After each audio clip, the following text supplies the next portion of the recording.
Dans ce deuxième culte, nous voulons parler précisément des dons spirituels. Dis-moi les dons spirituels. Alléluia.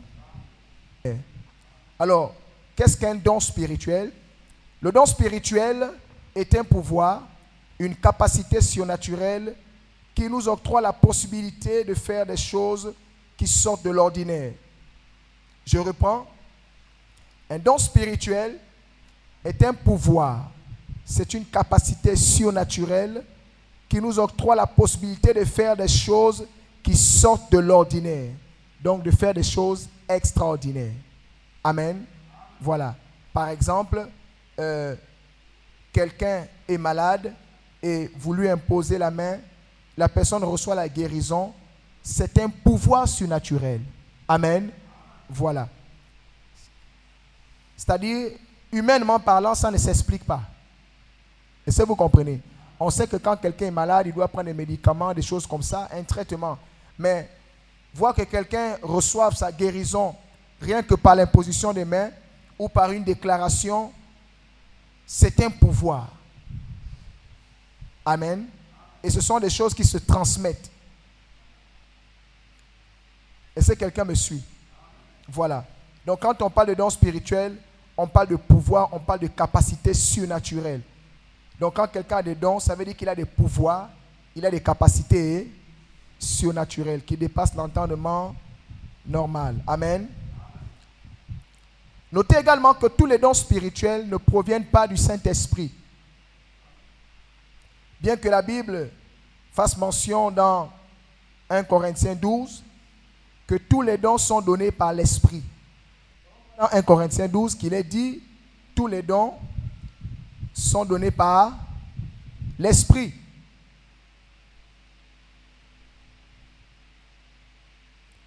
« 1 Corinthiens 12, verset 4 nous dit, il y a diversité de dons, mais le même est Esprit. » Pour dire ici que tous les dons que nous voyons dans l'Église, n'est-ce pas, sont communiqués par l'Esprit. Ça nous vient du Saint-Esprit. Amen. Mais vous devez savoir que don spirituel ne renvoie pas directement au Saint-Esprit. J'ai dit le don est un pouvoir, une capacité surnaturelle. Or, le pouvoir ou la capacité surnaturelle n'est pas seulement la chasse gardée du Saint-Esprit. Amen. Voilà. Il y a des gens qui ont des pouvoirs, n'est-ce pas, des capacités surnaturelles, mais qui ne viennent pas du Saint-Esprit. Est-ce que quelqu'un me suit? Voilà. C'est important que vous le sachiez.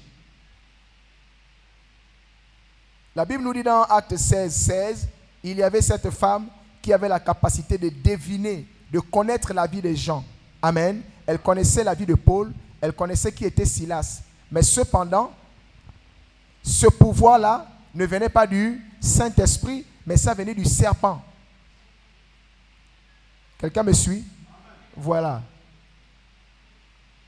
Et donc, tous ceux qui ont des dons spirituels hors Saint-Esprit, c'est-à-dire tout pouvoir, toute capacité surnaturelle qui ne vient pas du Saint-Esprit, amen, amen, je voulais dire ceci. Si vous voyez quelqu'un qui manifeste un pouvoir surnaturel, mais que ce pouvoir n'est pas soutenu du Saint-Esprit, ce sont ce type de personnes qui sont souvent conduites à la rébellion. Et vous allez comprendre pourquoi je dis cela. Amen. Et ces personnes-là ont besoin de la délivrance. Il y a des gens, ça va vous étonner, hein? Il y a des gens qui disent, moi je suis né comme ça. Amen. Non, il ne faut pas naître comme ça. Dis à ton voisin, il ne faut pas naître comme ça. Tu seras choqué. Vous allez comprendre pourquoi il faut éviter d'avoir des dons qui ne vous ont pas été communiqués par le Saint-Esprit. C'est pourquoi vous allez remarquer, dans les églises, par exemple, les communautés chrétiennes, si quelqu'un a un pouvoir depuis sa maison, c'est-à-dire la personne elle ne connaît même pas la vie de Christ, mais elle a déjà un pouvoir. Vous allez remarquer que ces personnes-là, quand elles viennent à l'église, ce sont elles qui sont souvent des rebelles. ce sont ces personnes-là qui s'opposent même à l'autorité. Parce qu'elles vont estimer que toi, tu vas encore m'apprendre quoi? Moi, je vois. Toi, tu vas m'apprendre quoi? Quand moi, je prie, les gens sont guéris. J'ai fait ça depuis la maison. C'est-à-dire qu'il me suffisait de voir quelqu'un qui n'est pas bien et quand je viens toucher la personne est guérie. Donc, la personne ne va pas se rendre compte que ça, là, ce n'est pas bon. Toute manifestation surnaturelle qu'on manifeste, c'est-à-dire qu'on exerce hors du Saint-Esprit, n'est pas bon. Il faut chasser. C'est un mauvais esprit qui est derrière. Amen. Mais regardez cette femme. La Bible dit dans Actes 16, pendant plusieurs jours, elle ne faisait que dire à Paul et à Silas, aux hommes qui les suivaient, Paul et Silas sont des vrais serviteurs de Dieu. Ce qu'ils vous disent là, c'est la vérité. Ils vous annoncent la voie de la vérité. Est-ce qu'elle mentait? Elle disait la vérité. Mais ce n'est pas parce qu'elle dit la vérité qu'elle voit, n'est-ce pas, qu'elle est soutenue par l'Esprit de Dieu. Toute manifestation surnaturelle que vous apportez, n'est-ce pas, qui ne vient pas de l'Esprit, Dieu ne va pas s'en servir. Parce qu'on n'aide pas Dieu. Dieu prend des choses viles pour confondre les fortes. Dieu a besoin des gens faibles pour les rendre forts. Parce que si tu viens déjà fort, tu vas dire, c'est par ma force. C'est pourquoi la Bible déclare que tout est grâce. Or, la grâce est une faveur imméritée. Ça veut dire que tout ce que nous faisons pour Dieu, nous ne l'avons pas mérité. Amen. Oui. Et la Bible dit, Paul a prié pour cette femme. Et qu'est-ce qui s'est passé? L'esprit a fui. Quand l'esprit est parti là, la femme là pouvait encore voir. C'est la raison pour laquelle vous allez remarquer que certaines personnes fuient la délivrance parce qu'ils chérissent, n'est-ce pas, le melane ou bien un petit python qui est là, qui lui donne la capacité d'avoir un petit pouvoir par lequel les gens la consultent. Amen. Oui. Et donc, quand elle vient à l'église, elle va tout faire, mais sauf vouloir exposer, on va dire se donner entièrement à Dieu, afin d'être délivrée. Et c'est grave. Dis-moi, c'est grave. Eh bien, vous devez savoir que dans l'église, il y a des gens qui prophétisent au nom de Jésus, mais avec le python. Oui. Elles prophétisent, elles font certaines choses que vous estimez être surnaturelles, mais avec le python. Si tu as un don, je répète, si tu reçois un pouvoir, ou si tu as un pouvoir qui ne vient pas de l'esprit, recherche la délivrance. Si tu as une capacité surnaturelle qui ne vient pas de Dieu, recherche la délivrance. Amen. Oui.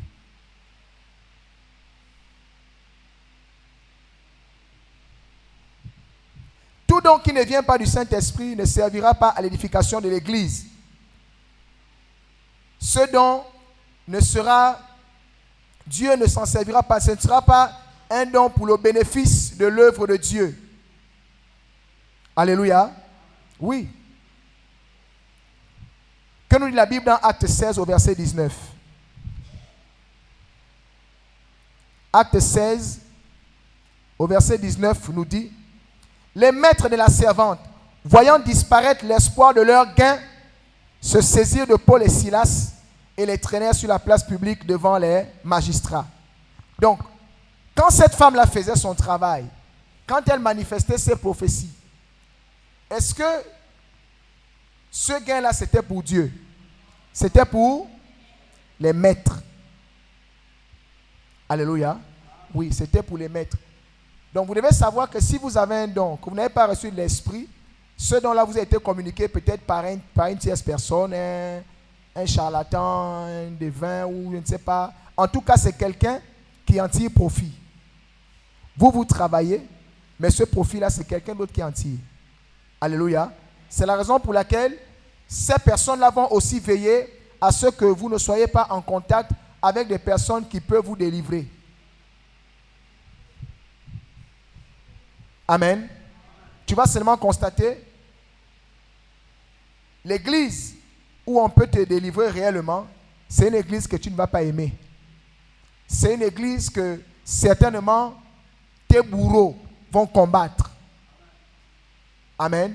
Parce que ces gens-là, quand ils ont vu que Paul a délivré la femme là du python, au lieu que c'est la femme elle-même qui se lève pour venir, c'est-à-dire s'attaquer à Paul, ce sont d'autres personnes qui se lèvent pour attaquer les serviteurs de Dieu. Quand vous voyez autour de vous certains membres de vos familles se lever contre les pasteurs de vos églises, se lever contre les serviteurs de Dieu qui vous suivent, comprenez que vous êtes sous l'emprise. Ça veut dire que ces personnes ont investi en vous des choses que vous, en fait, vous ne vous rendez même pas compte, vous manifestez seulement. Oh, ton pasteur là, oh, ton église là, mon église à quoi? Mais tu vas remarquer que quand tu vas dans une certaine église où il n'y a rien, on ne te fait pas de remarques. Dis-moi, c'est suspect. Voilà. Tu vas remarquer que quand tu arrives dans cette église, n'est-ce pas, avec ton pouvoir surnaturel, mais qui vient du maléfique, vous avez vu des personnes, tu as ce don. Il y a des églises, à cause du don, tu as accepté Jésus, tu n'as pas accepté Jésus, tu t'es repenti, tu ne t'es pas repenti. Le pasteur, lui-même, il te prend déjà. Comme tu vois là, tu es arrivé hier, tu vois, il te prend, tu commences à consulter. Et dans cette église, quand tu seras dans cette église-là, tu n'auras pas de combat avec les maîtres de ta famille. Ils vont même te suivre dans cette église. Parce qu'ils savent que cette église-là, n'est-ce pas, tu fais bonne affaire avec le propriétaire de l'église.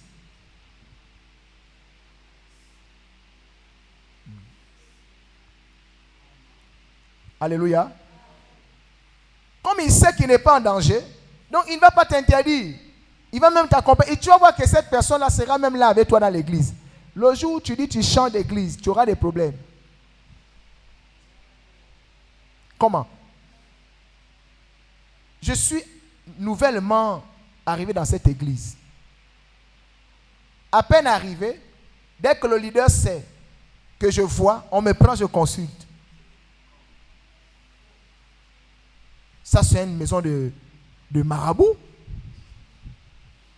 Alléluia. On vient à Jésus parce que Jésus veut changer nos vies.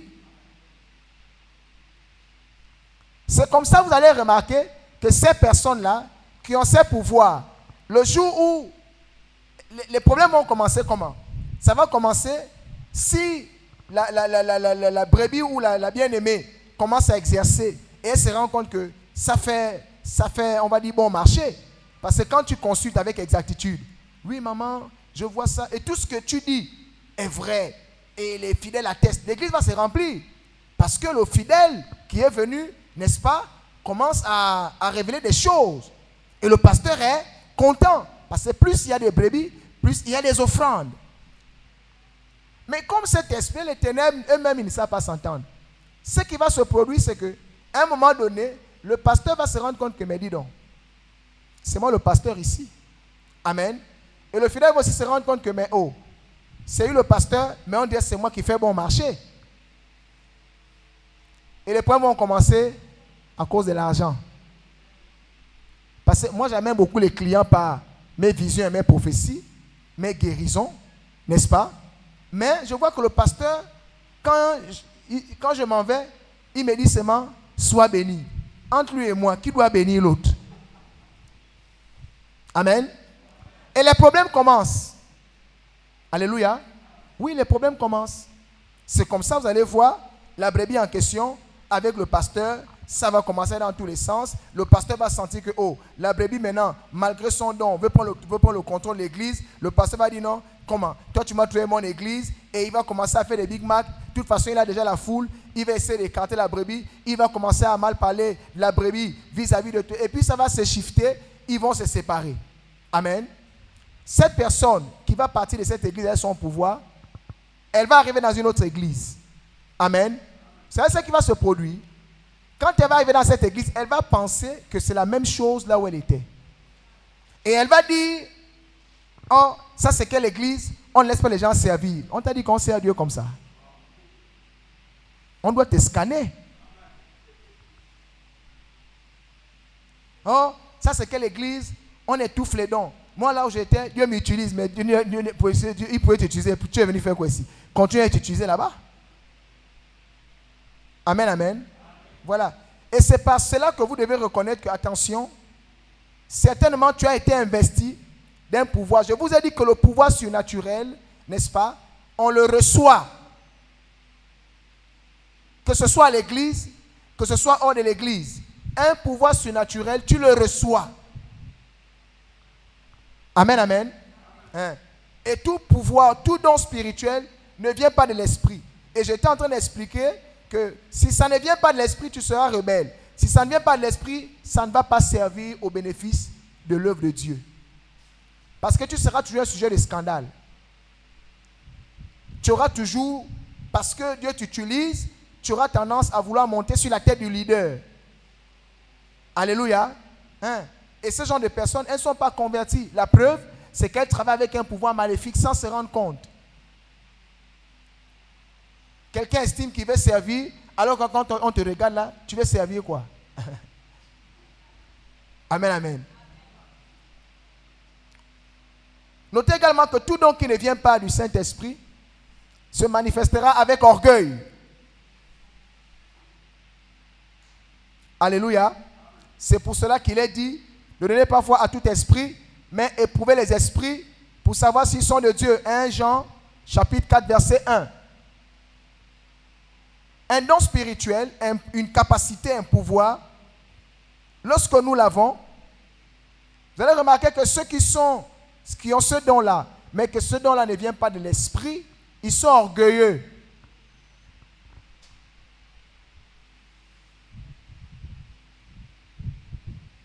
Or, l'orgueil ici, c'est la preuve que tu n'es pas brisé. Amen. Si tu vois quelqu'un orgueilleux manifester les dons, il faut prier pour cette personne.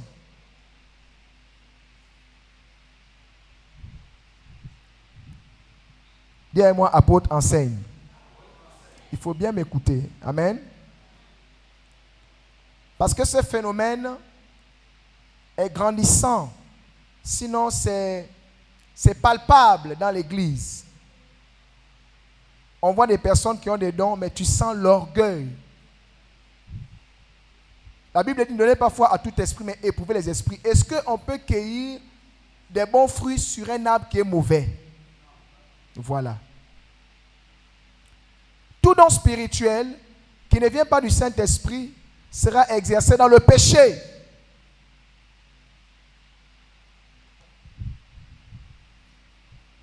Dis-moi, quinquin.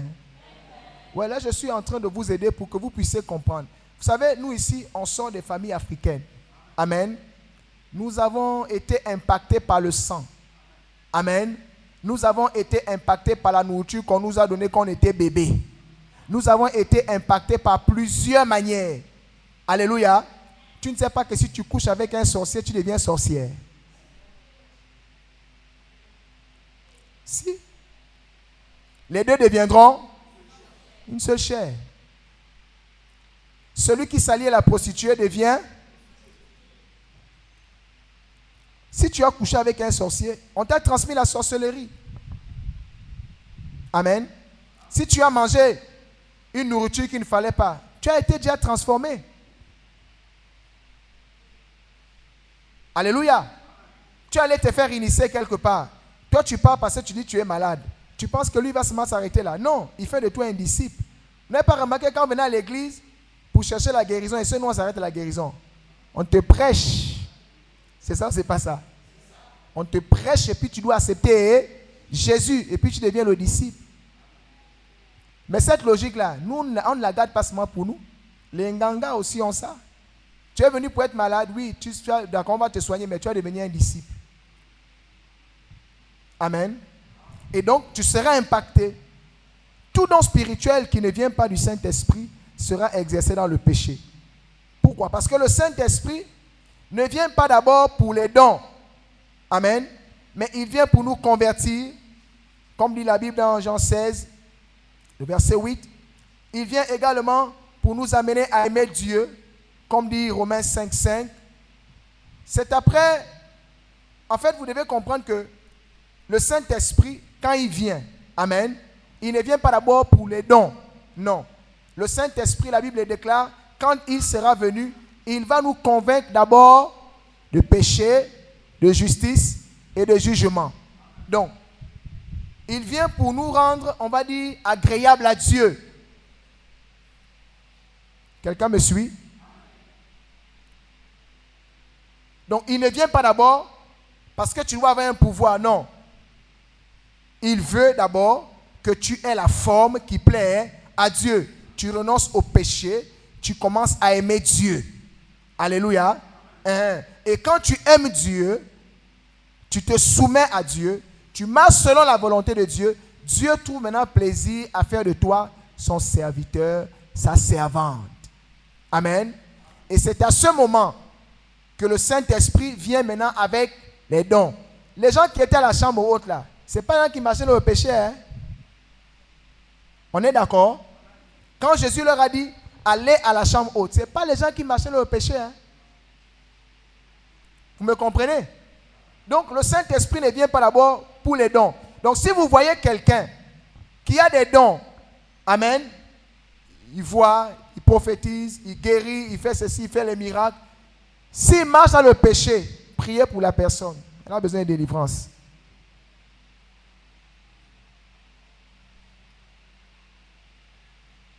Alléluia. Oui.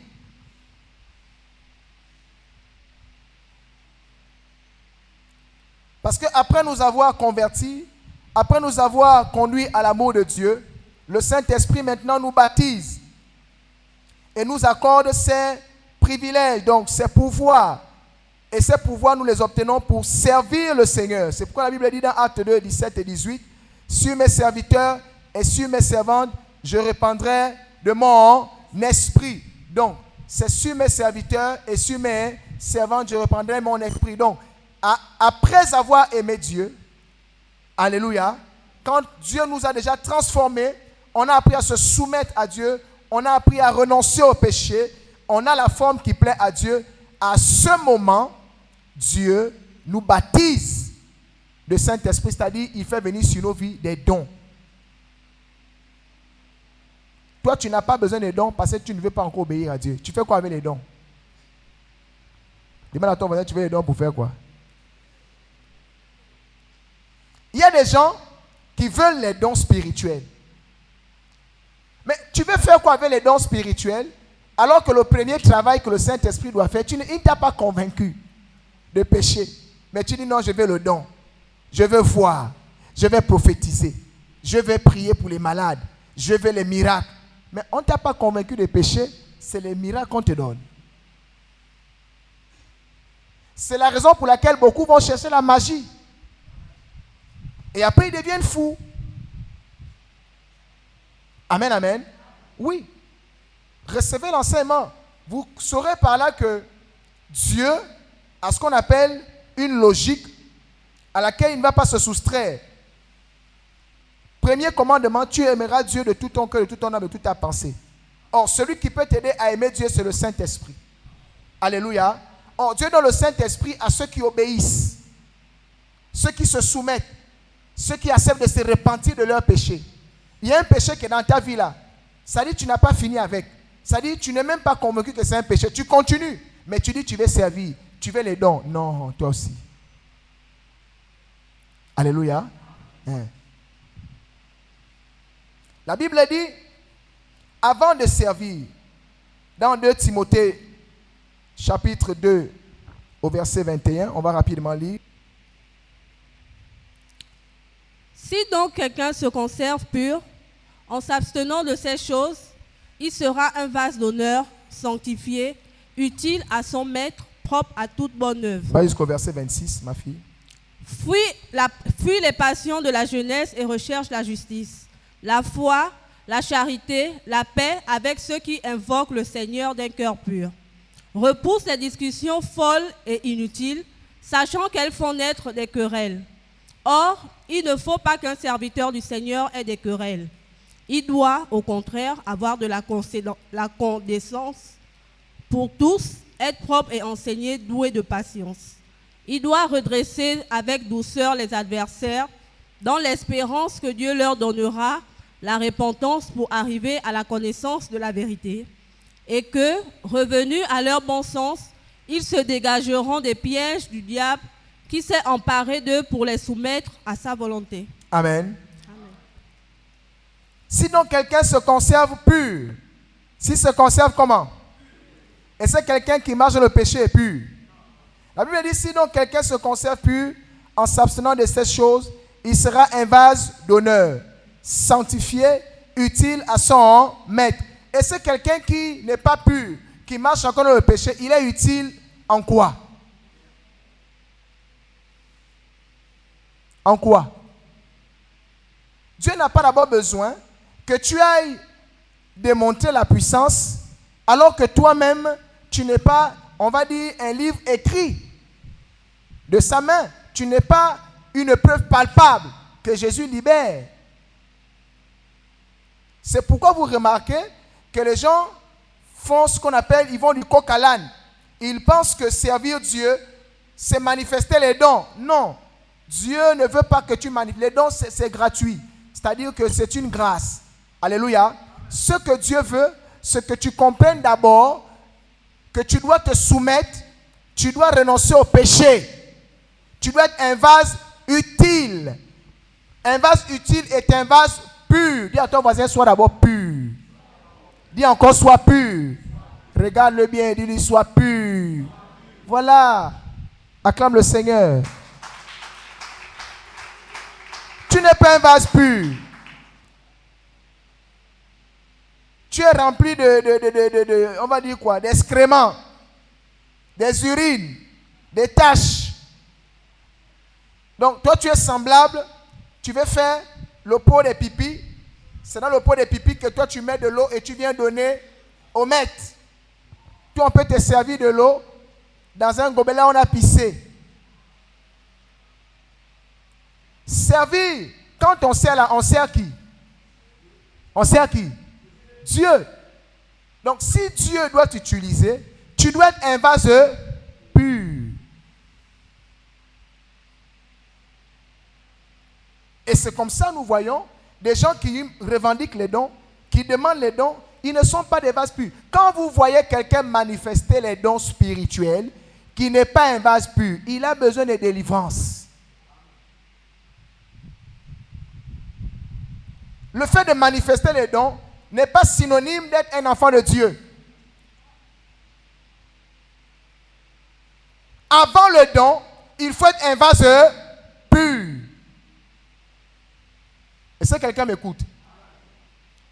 Donc, toi qui n'as pas encore les dons, ne te sens pas inférieur à ceux qui recherchent les dons sans rechercher la sanctification. Rechercher les dons sans rechercher la sanctification, c'est courir vers la mort. Est-ce que vous me comprenez? Oui. Si tu n'es pas convaincu de péché, prie. Fais tout ce qui est dans ton possible afin que tu comprennes que ce que Dieu veut de toi, c'est que tu te sanctifies et que tu marches dans la sainteté. C'est d'abord ça. Et c'est ça qui sauve.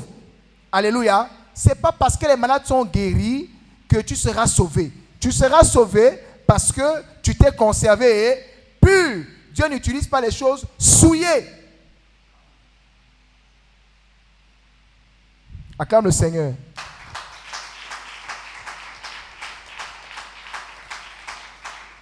Si tu vois quelqu'un qui prophétise et qui ment, quelqu'un qui prie pour les malades, mais il vit dans l'impudicité, quelqu'un qui a des visions, mais c'est un voleur, un adultère, le don là, ça ne vient pas du Saint-Esprit.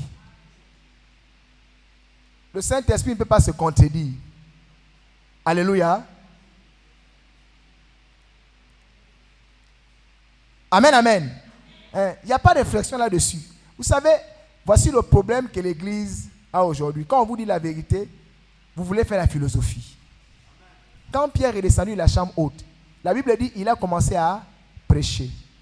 Et ceux qui ont écouté la parole ont eu le cœur vivement touché. Quand ils ont dit à Pierre, homme frère, que ferons-nous?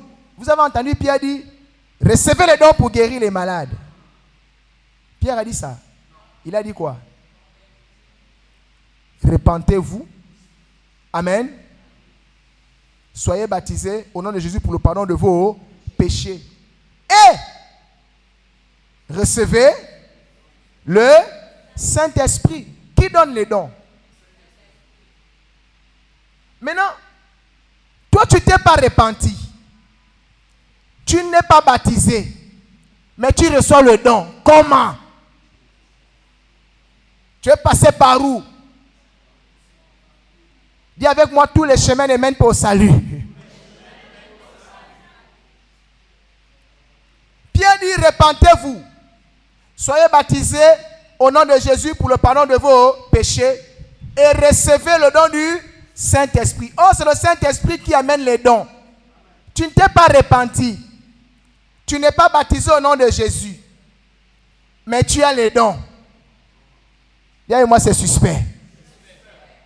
Et comment on saura que tu n'as pas suivi le cursus normal? C'est parce que toi, tu manifestes les dons. Et quand on te regarde, effectivement, tu marches encore dans le péché. Parce que si tu es passé par le chemin normal, tu dois être convaincu de péché. Un enfant de Dieu ne peut pas pratiquer le péché. La Bible dit c'est impossible. Quand tu es né de nouveau, bien-aimé, tu ne peux pas pratiquer le péché. Ça veut dire, tu ne peux pas mener une vie de péché. Quand tu es un chrétien né de nouveau, alléluia, tu ne peux pas vivre dans la fornication. Non, bien-aimé, cela ne peut pas se faire. Et on ne peut même pas emprunter une dizaine. Quand on est né de nouveau, on ne peut pas pratiquer. Ce n'est pas possible.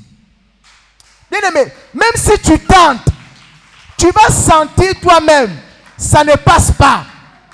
Je vous dis la vérité. Demandez à ceux qui ont vraiment fait l'expérience de la nouvelle naissance. Quand tu es né de nouveau, tu ne peux pas pratiquer la fornication. Je ne suis pas en train de dire que tu ne seras pas tenté. Alléluia.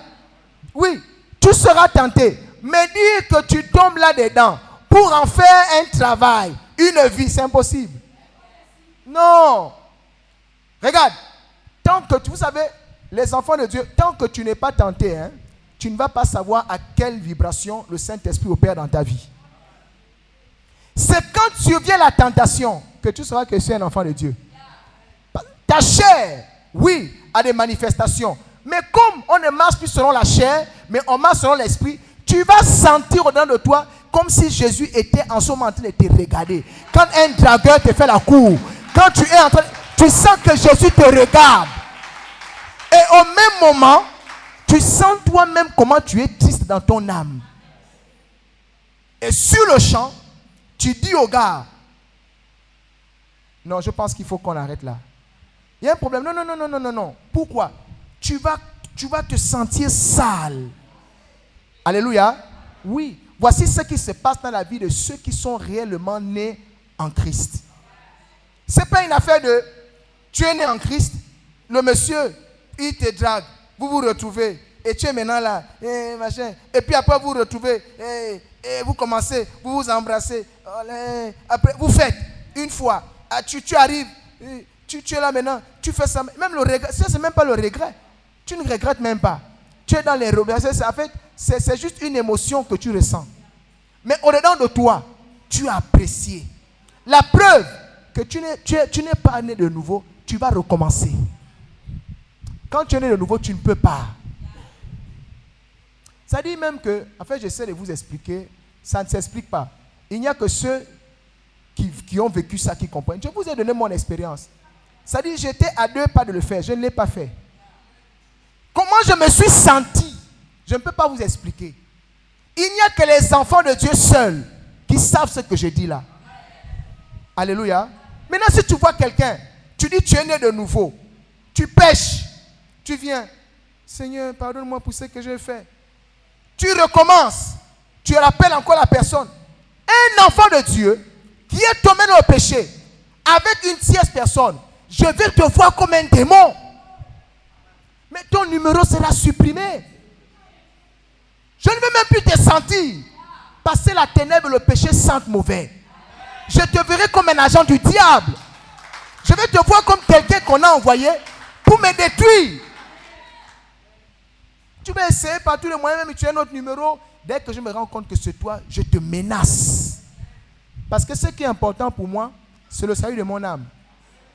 Si vous comprenez. Donc quand vous voyez quelqu'un manifester les dons et marcher dans le péché, ça ne vient pas du Saint-Esprit. Alléluia. Oui. Dis-moi, ce n'est pas discutable. Parce que je sais, oh non, vous savez, peut-être, il n'y a pas de peut-être. Il n'y a pas, Jésus a été tenté de toutes les tentations auxquelles nous aussi nous sommes soumis. Mais Jésus n'a pas cédé. Vous pensez que comme on est là, on sert le Seigneur, on n'est pas tenté. Si, il y a des tentations qui viennent, mais pourquoi on ne cède pas? Parce qu'on sait le choix qu'on a fait. Oui, la Bible dit, ce n'est plus moi qui vis. Ce n'est plus moi qui vis, mais c'est Christ qui vit en moi. Est-ce que Jésus a cédé? Or, si Jésus vit en moi, comment est-ce que ce Jésus qui vit en moi va céder? Non. Et on rentre dans des philosophies pour vouloir expliquer, on va dire, la bassesse de certains qui ne comprennent pas que, bien aimé, convertis-toi. Arrête d'expliquer ton péché. Arrête d'expliquer ta faiblesse. Convertis-toi. Tu n'es pas converti. Et tu n'es pas né de nouveau. Et si tu n'es né de nouveau, tu ne vas pas rentrer. Tu peux rentrer à l'église. Alléluia. Mais tu ne rentreras pas dans le royaume des cieux. Oui. Un même péché là, c'est toujours là. Mais tu as les dons. Non, il faut arrêter ça. Alléluia. Oui. Et c'est ce que le diable fait. Non, tu sais, ça dépend. Ça ne dépend pas. Dis-moi, ça ne dépend pas. Voilà. Si on est né de nouveau, amen, et qu'on manifeste les dons, ça se verra. On va les reconnaître à leurs fruits. C'est tout.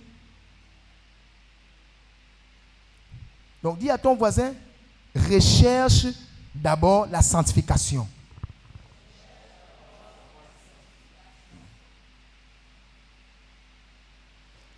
C'est ce qui a fait en sorte que quand je me suis levé, vous vous souvenez, je me suis levé un soir, je suis venu pour prier, pour communiquer, pour impacter. Ça s'est fait. Vous savez pourquoi? Vous savez pourquoi, non? Vous ne répondez pas. Ça s'est fait. Vous savez pourquoi, non? Voilà. Pourquoi? Pourquoi? Non, parlez bien. Pourquoi? Voilà.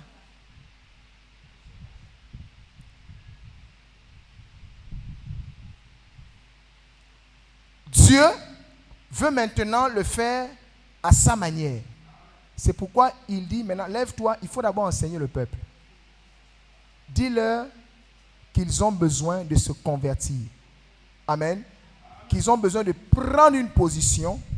Parce que Dieu ne peut pas utiliser quelqu'un que Dieu lui-même n'a pas formé. Et si tu dois servir Dieu, tu dois servir Dieu avec ses outils. Sinon, Jésus ne dirait pas, celui qui veut venir après moi, renonce à lui-même. Pourquoi Jésus veut qu'on renonce d'abord avant de venir? Pour que tu ne dises pas demain, mais Jésus, tu m'as trouvé avec ça, ça t'a aidé, hein? Ça ne marche pas. Amen. Tu viens muet, il te fait parler. Pour que quand tu vas utiliser la parole qu'il t'a donnée, toi-même tu ne pourras pas dire ça t'appartenait. Tu parlais. Non, alors reste tranquille. Amen, amen. Je suis venu au Seigneur, il y a des choses que je ne faisais pas. Mais parce que Dieu m'a gagné, il a mis en moi une capacité. Je peux me glorifier. C'est parce que Dieu ne veut pas qu'on se glorifie. Et Dieu n'a pas besoin d'aide. Si tu n'as pas compris ça, tu ne recevras rien du Seigneur. Sinon demain tu vas dire, nous les hommes on est comme ça. Ah mais quand même, hein, moi avant déjà.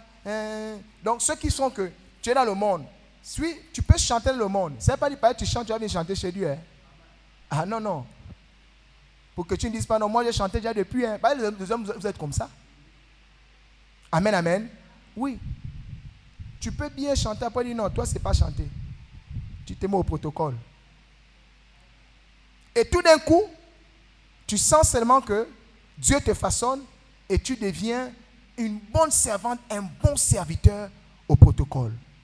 Même toi, tu es étonné comment tu fais les choses au protocole. Amen. Oui. Est-ce qu'on peut acclamer le Seigneur?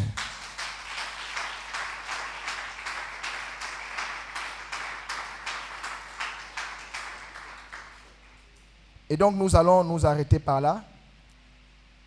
La prochaine fois, nous allons voir comment se transmet le don spirituel et comment le recevoir. Amen. Vous désirez regarder d'autres vidéos et enseignements de l'apôtre Barak Israël, rendez-vous sur notre chaîne YouTube Onction Ministry TV. N'oubliez pas de liker, de laisser un commentaire et surtout de vous abonner et d'activer la cloche de notification afin de ne rater aucune de nos nouvelles vidéos. Et si vous êtes à Libreville et que vous souhaitez participer aux enseignements, appelez, écrivez via WhatsApp au numéro suivant pour toute autre information 074 73 12 48 et le 066 51 49 22. Que Dieu vous bénisse. C'était votre frère Samuel Josué.